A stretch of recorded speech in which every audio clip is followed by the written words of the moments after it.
시청자 여러분 안녕하십니까. 제이파크TV입니다. 여러분이 구독을 많이 해주시면 좋은 정보와 영상을 제공해 드릴 수 있는데 큰 힘이 되고 있습니다. 좋아요와 구독을 많이 해 주시기 바랍니다. 프랑스의 시인이자 우화 작가인 장드라 퐁텐의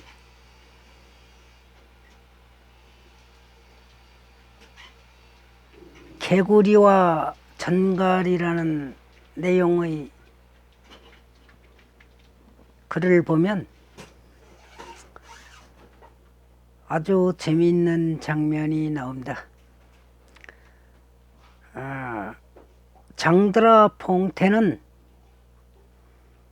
인간 세태에 대한 풍자와 강도가 이섭보다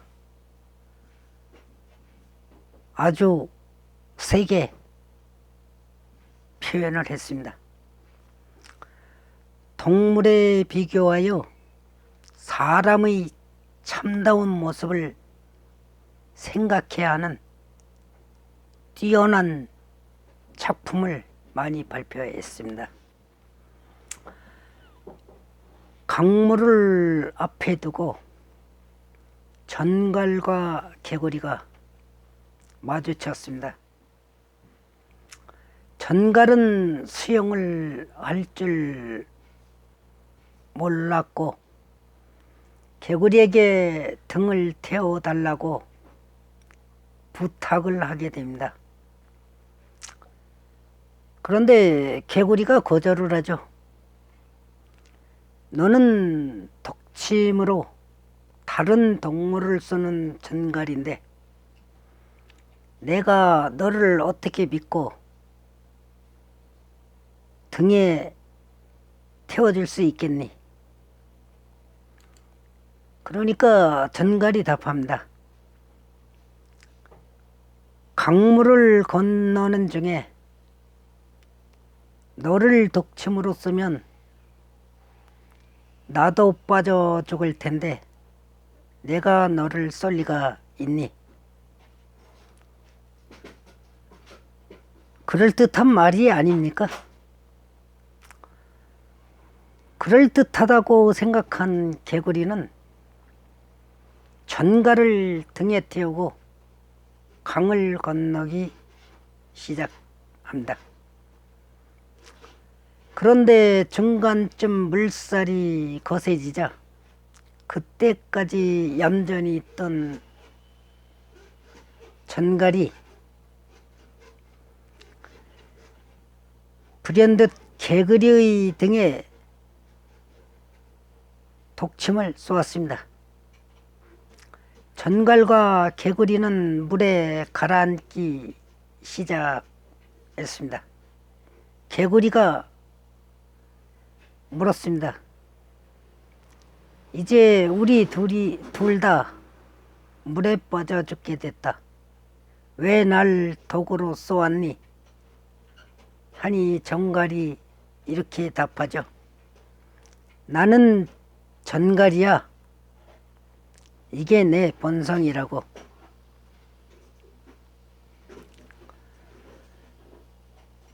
이것이 전갈과 개구리의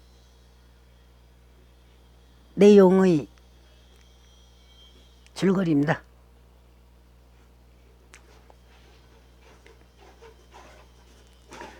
우리는 이 이야기에서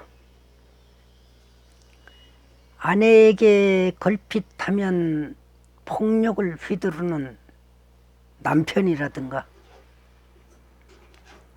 술이나 도박 따위를 끊겠다고 다짐하면서 끊지 못하는 중독자 등 도무지 고쳐 쓰지 못할 사람의 사례를 가장 먼저 떠올리게 됩니다. 하지만 좀 더 시각을 넓힌다면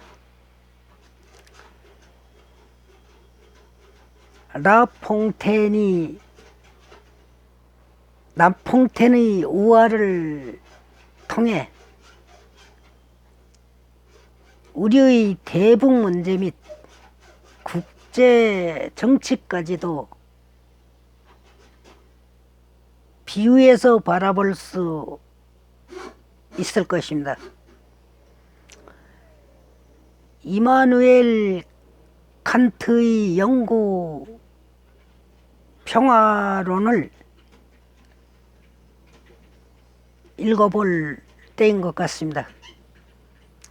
칸트의 말년은 혁명의 시대이자 전쟁의 시대였습니다. 프랑스에서 왕의 목을 치고 민주정을 세우는 혁명이 벌어졌으며 인근의 군주국은 프랑스를 상대로 침략 전쟁을 벌이다가 역습을 당하는 등 바람잘 날이 없었던 시절이었죠. 칸트는 퀘니스베르크라는 도시를 떠난 적이 없지만 온 세상의 흐름을 꿰고 있었습니다. 영원한 평화를 위하여 하나의 철학적 기획이라는 논문을 발표한 것은 프로이센과 스페인이 바젤에서 프랑스와 강화조약을 맺었던 1795년의 일이었습니다. 그는 이듬해 내용을 추가하고 다듬어 이 판을 내놓았습니다.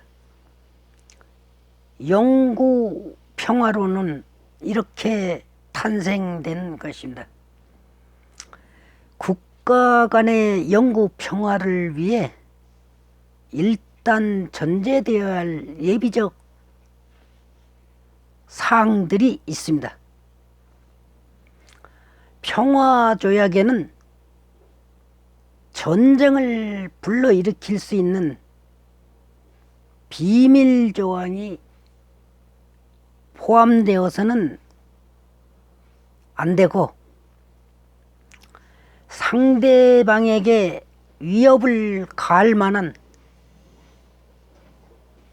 상비군을 점진적으로 줄여나가며 전쟁 비용을 위해 국채를 발행하는 등의 행위를 하지 말아야 한다는 것입니다. 또한 타국의 내정에 간섭하거나 정부 요인을 암살하는 등의 행동도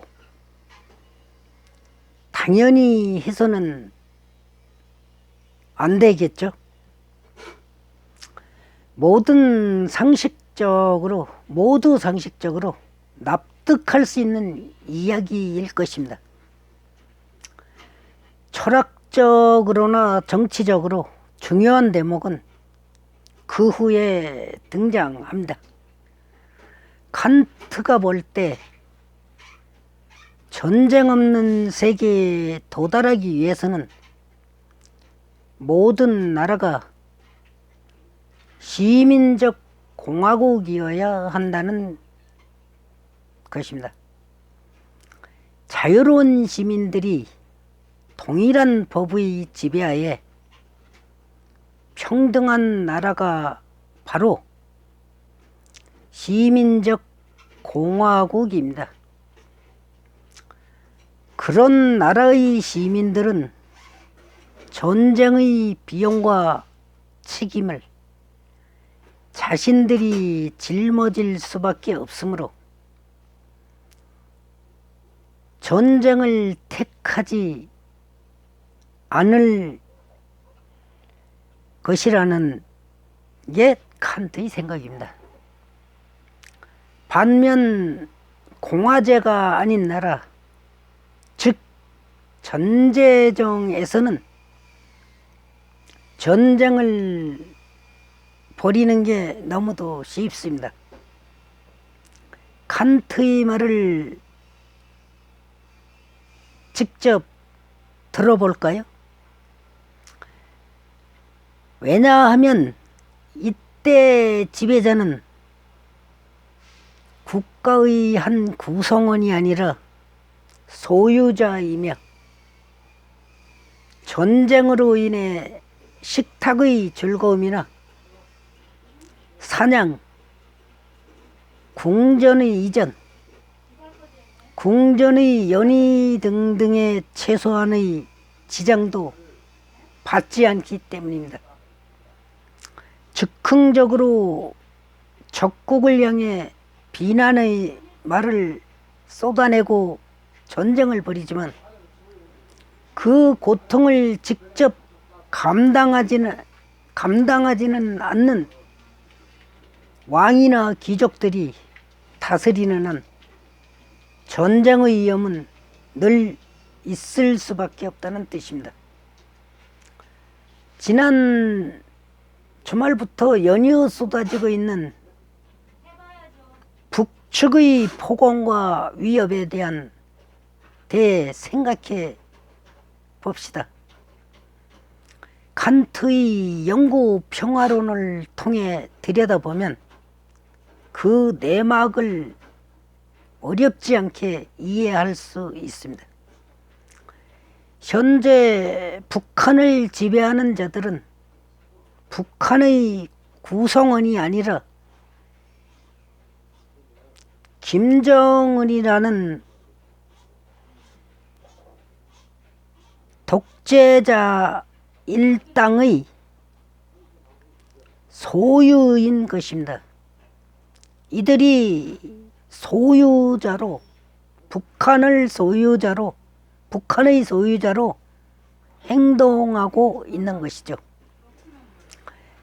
그들은 북한 전체의 행복과 번영, 평화와 발전을 바라지 않습니다. 자신들이 지배자로서 군림하는 것만이 목적일 것입니다. 그러므로 국민이 아무리 못 살고 경제적으로 힘들어도 아랑곳하지 않습니다. 삶은 소대가리니 국수를 요사스럽게 처먹는다는 북한에서 쏟아내는 온갖 폭언 역시 마찬가지 맥락으로 볼 수 있습니다.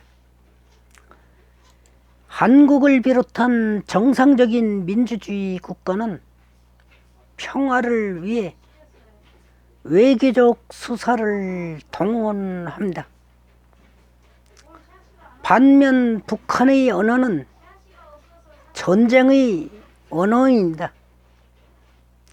당장 상대의 무력 도발을 이끌어내지는 못하더라도 최대한의 모욕을 선사하는 것을 목표로 삼고 있기 때문입니다. 애초에 가지고 있는 목적 자체가 다르니 말 본새부터 같을 수가 없는 것입니다. 칸트의 영구 평화론을 이어받아 일부 미국의 국제 정치학자들은 민주 평화론을 제시하기도 했습니다. 민주주의 국가 사이에서는 전쟁이 일어날 수 없으니 타국의 민주화를 돕기 위해서 때로는 군사력을 동원할 수도 있다는 논리로 이어질 우려가 있는 주장입니다. 하지만 이라크 전쟁과 아프가니스탄 침공 등의 사례를 보면 알 수 있다시피 타국을 해방시킨 후 민주주의를 뿌리내리게 하는 것은 미사일을 퍼붓고 독재자를 처형하는 것과는 차원이 다른 난제입니다. 내정 간섭이나 공작을 해서는 안 된다는 칸트의 전제와 어긋난 것이기도 하죠. 칸트는 대의제를 통하지 않는 인민민주주의에 대해서도 비판적인 입장을 취합니다. 법치주의에 따른 대의 정치가 작동하지 않는 민주주의는 사실상 왕이 제멋대로 폭권을 행사하는 전체정과 다를 바 없다는 것입니다. 지금 좌파 진보 진영 일각에서는 그런 주장이 싫다는 이유로 영구 평화론을 못마땅히 하는 이들이 있습니다. 하지만 북한의 공식 명칭이 조선민주주의 인민공화국임을 놓고 볼 때 칸트의 해안은 200여 년이 지난 지금도 빛을 잃지 않았다고 보아야 하지 않을까 생각합니다. 김정과 김여정 남매 그리고 소수의 특권층이 2,500만 북한 주민을 공포와 폭력으로 지배하는 한 북한은 끊임없이 우리를 위협할 것입니다. 왜냐하면 그들의 국민의 권력을 합법적 민주적으로 이양받은 지도자가 아니라 깡패 집단, 마족 집단과의 우두머리와 같은 폭군이기 때문입니다. 물에 빠져 죽을 줄 알면서도 전갈이 개구리에게 독침을 쏟 그들은 한반도가 어떤 아수라장이 되건 핵을 개발하고 무력 도발을 저지르며 폭언을 퍼부을 것입니다. 궁극적으로 북한의 권력은 김씨 일가가 아닌 북한 주민에게 주어져야 한다는 말을 하고 있는 것입니다. 북한 주민 스스로 자신들의 삶에 대해 결정권을 갖고 합법적이고 민주적인 대표를 선발하며 공정하고 평등하게 법의 지배를 받을 수 있게끔 하는 방향을 국제사회와 함께 모색해야 할 것입니다. 동시에 우리는 대한민국의 민주주의와 법치주의를 확고하게 지켜야 할 것입니다. 느리더라도 평화로 가는 유일한 길입니다. 지금과 같이 북한의 김정은 일당을 인정하고 그들에게 타협이라는 명분을 갖고서 그들에게 굴종적인 자세를 보인다면 대한민국의 평화는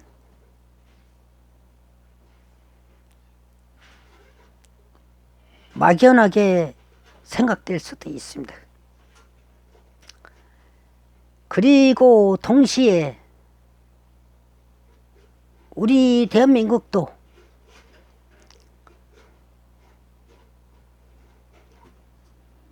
민주주의의 정치를 해야 됩니다. 국회를 독식한 집권 세력이 사법, 입법, 행정을 독식하고 완전히 장악하여 언론까지 억압하여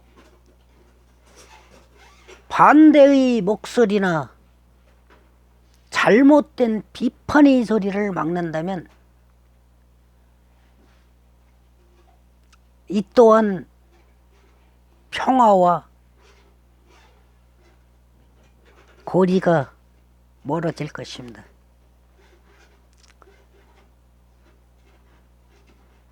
그러므로 국민은 항상 깨어 있어야 하고 권력의 부당한 행사와 권력 남용을 감시하고 끊임없이 비판해야 하는 것입니다. 그러므로서 민주주의와 국민의 평화, 행복이 보장될 것입니다. 권력에 빌붙어서 아부하는 정치권에 또는 권력 주변에 또는 고위공직에서 기생하는 이런 파렴치한 자들처럼 모든 국민이 행동한다면 평화나 민주를 떠나서 미래도 밝지만은 않다고 할 것입니다.